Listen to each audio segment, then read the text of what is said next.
The High Priestess, Chapter 3, The Empress, Arachnae.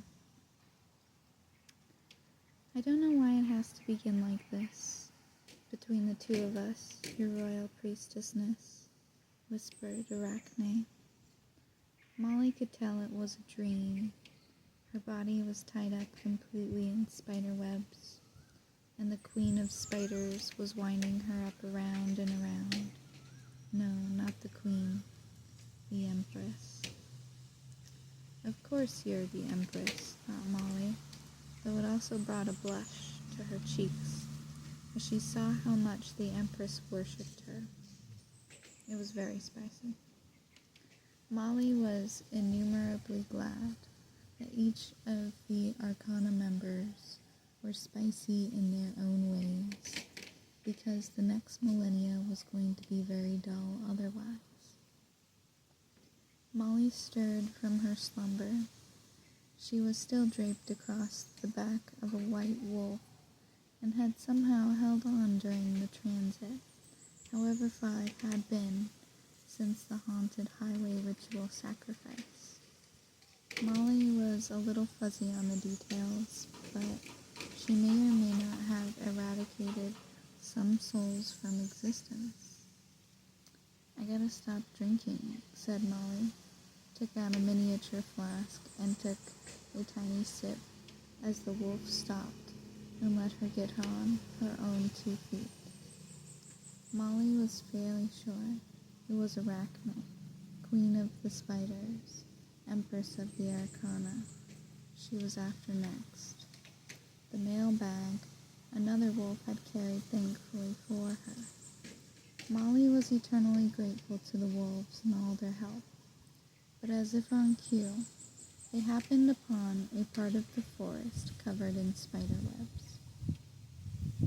The wolves whined a soft, pitiful melody, as if trying to convince Molly that what she was about to do was bargainine. But Molly would not hear of it. No, she wouldn't. And so she said kindly to the wolves, "Thank you for all of your help, but I'll be continuing on alone from here. No need for any of you to sacrifice your lives for me." And they almost all left except the white wolf. He knew going into the forest meant almost certain death, but he followed alongside Molly regardless, because this was his adventure too, and he meant to see it through. He also would never abandon the High Priestess. Such things did not sit well with his karma. Molly became increasingly uneasy as they moved deeper into the forest. The mist thickened, and Molly could see the cocooned and bulging images of beasts and all kinds of strung-up pearls in the mist. "What do you think?" she asked her comrade, but she realized quite suddenly that he was gone. Danger. Molly gasped in fright. She was in mortal danger. She cast a quick spell of protection for herself before a gigantic phlegm ball of spider web engulfed her in complete blackness. Molly fell out of the cocoon from a great height and landed awkwardly on her belly. She was covered head to foot with a sticky gel. Her clothes had dissolved completely.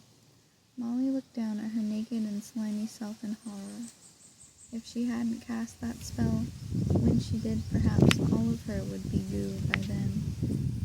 But then, whom was she grateful to? The queen herself wielded the knife. It was apparent they were in her private bedchamber. Arachnae was half spider, half woman. The woman's torso was her upper half, and the spider torso was her lower half, and she wore no clothing at all. Molly looked up at the spider queen, for there was no mistaking her, and bowed slightly. "Your Majesty," said Molly. She was trembling inside because this was an entirely vulnerable situation. Arachnae spun a short web and with quick second secured Molly upside down against the wall. "I've heard you're the new High Priestess, Malandra," said Arachnae, licking her fingers and her shadow sinking down on Molly's form. News travels fast, Molly breathed. You're a sensation, whispered the Empress. Molly opened her eyes. The next thing she knew, her abdominal was swollen to twice the size it had been before she'd gone to sleep, or rather, since she'd lost consciousness.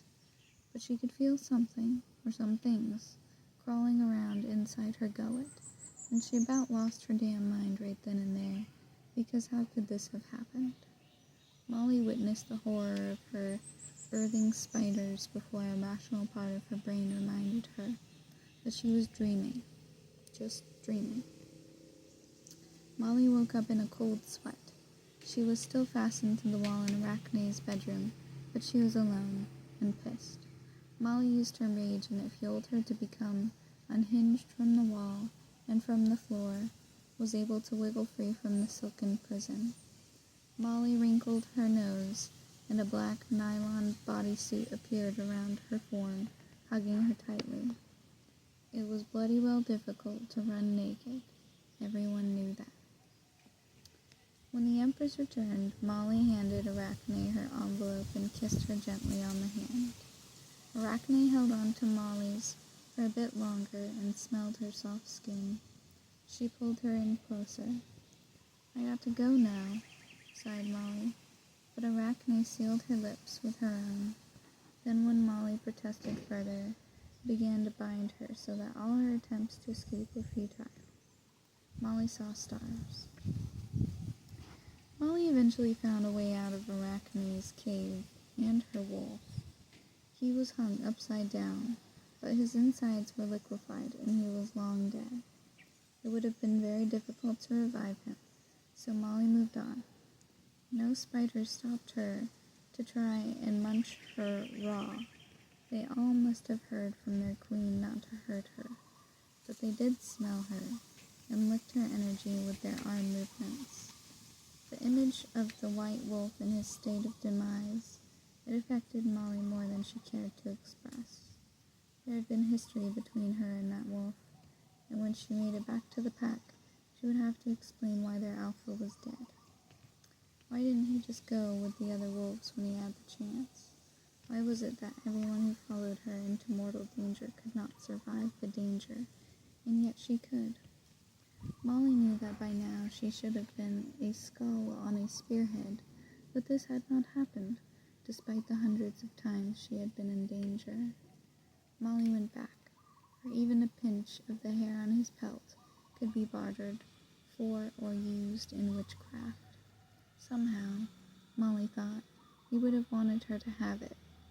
She slid the knife from her pouch and carefully began to cut flesh from fur. The wolves were angry as soon as Molly returned from the mist and presented the pelt. She had delivered her first letter, but at a terrible price. She was embodied and her protector was disembodied.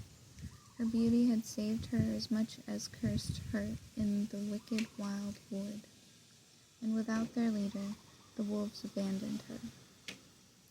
Molly felt quite alone, walking through the woods. It was still daylight, but the canopy of the forest made it appear darker and far more ominous. Molly touched the bark on the trees as she walked down the narrow forest path.